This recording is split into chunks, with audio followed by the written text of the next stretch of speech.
بسم اللہ الرحمن الرحیم۔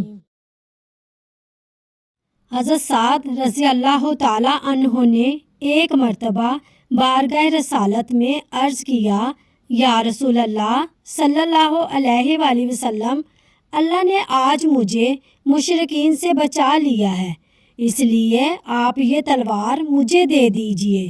نبی صلی اللہ علیہ وآلہ وسلم نے فرمایا کہ یہ تلوار تمہاری ہے اور نہ میری، اس لیے اسے یہیں رکھ دو۔ چنانچہ میں وہ تلوار رکھ کر واپس چلا گیا اور اپنے دل میں سوچنے لگا کہ شاید نبی صلی اللہ علیہ وآلہ وسلم یہ تلوار کسی ایسے شخص کو عطا فرما دیں جسے میری طرح کی آزمائش نہ آئی ہو۔ اتنی دیر میں مجھے پیچھے سے ایک آدمی کی آواز آئی جو مجھے بلا رہا تھا۔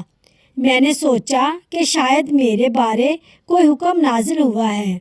میں وہاں پہنچا تو نبی صلی اللہ علیہ وآلہ وسلم نے فرمایا، تم نے مجھ سے یہ تلوار مانگی تھی؟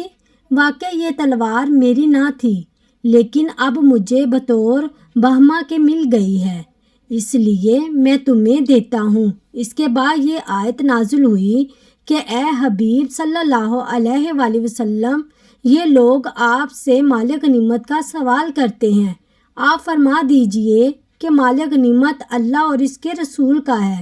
المستدرک حاکم، حدیث نمبر 1538۔ نبی کریم صلی اللہ علیہ وآلہ وسلم نے فرمایا، زناکار ہیں وہ عورتیں جو گواہوں کے بغیر خود نکاح کر لیتی ہیں۔ جامعہ ترمذی، حدیث نمبر 1103۔